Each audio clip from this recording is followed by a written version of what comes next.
Değerli izleyicilerim ve takipçilerim, mutfağıma hoş geldiniz. Bugün sizlere Alanya'nın meşhur S kurabiyesi tarifim var. İyi seyirler diliyorum.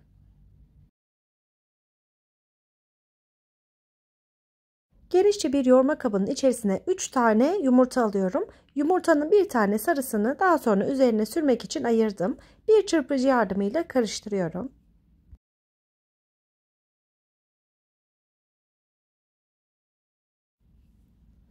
Yumurtaları çırptıktan sonra hemen üzerine 1 su bardağı şeker ekliyorum. 1 su bardağı da pudra şekeri kullanıyorum. Şeker ve yumurtayı karıştıralım. Pürüzsüz bir kıvam elde edinceye kadar bu şekilde çırpmaya devam edelim. 1 su bardağı sıvı yağ ekliyorum. Kıyır kıyır olması için 1 yemek kaşığı üzüm sirkesi ekliyorum. Sıvı malzemeleri bu şekilde karıştırdıktan sonra artık çırpıcıyı kaldırabiliriz. Bu aşamadan sonra elimizle yoğurarak devam edeceğiz. 250 gram oda ısısında bulunan margarin ya da tereyağı tercih edebilirsiniz. Katı yağı da ekledikten sonra 6 su bardağı un ekliyorum. Un miktarını kontrollü bir şekilde ekleyebilirsiniz. Başta 6 su bardağı koydum. Hemen üzerine 1 paket hamur kabartma tozu, 1 çay kaşığı da karbonat kullanacağım. Bu kurabiyenin en büyük özelliklerinden birisi de bu. Mutlaka karbonat kullanmamız gerekiyor. Karbonatı aktifleştirmek için şöyle 3-4 damla da limon suyunu ekledim. Elimle yoğurmaya devam edeceğim. Alanya'nın meşhur S kurabiyesini hazırlıyoruz. Ayrıntıları kaçırmamak için videonun sonuna kadar izlemeyi lütfen unutmayınız. Sizin oraların neyi meşhur? Yorumlar kısmında bana yazar mısınız? Ben de sizlerle birlikte fikir alışverişi yapmış olurum.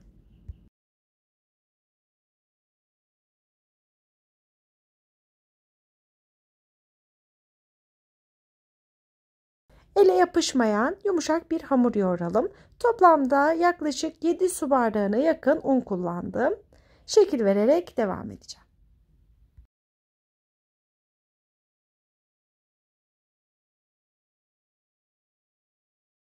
Hazırlamış olduğumuz kurabiye hamurundan bir parça koparalım.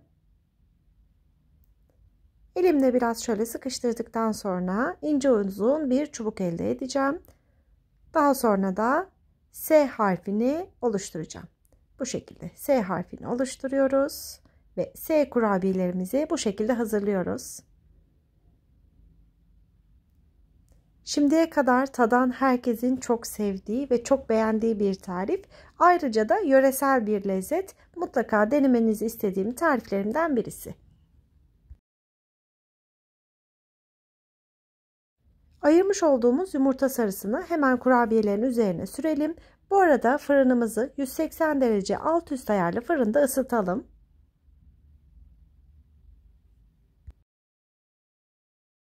Üzeri tamamen kızarıncaya kadar pişirmeniz yeterli olacaktır. Benim fırınımda 30 dakika gibi bir süre içerisinde pişti. Hemen şöyle iç dokusunu da sizlerle paylaşacağım. Altı üstü çok ama çok güzel pişti. Bu kurabiyenin en büyük özelliklerinden birisi de günlerce bayatlamıyor olması. Hava almayan saklama kaplarına koyun. 10-15 gün boyunca asla bayatlamıyor. Tabi ev halkından sizlere kalırsa hemen şöyle dokusunu paylaşayım. Kıyır kıyır bir lezzeti var. Böyle bisküvi lezzetinde olduğunu da söyleyebilirim bu lezzetin. Şöyle iç dokusu da muazzam görünüyor. Hemen bir tanesinin tadına bakacağım. Çok ama çok güzel olmuş. Merak eden takipçilerim için şöyle göstermek istiyorum. Ağzınıza attığınızda dağılan işte böyle bir kurabiye hazırladık. Eğer denerseniz olumlu olumsuz soru, görüş ve önerilerinizi bırakmayı lütfen unutmayın. Tariflerimi izliyor ve beğeniyorsanız görmesini istediğiniz arkadaşlarınızla paylaşabilirsiniz. Yeni tariflerde görüşmek üzere. Allah'a emanet olun.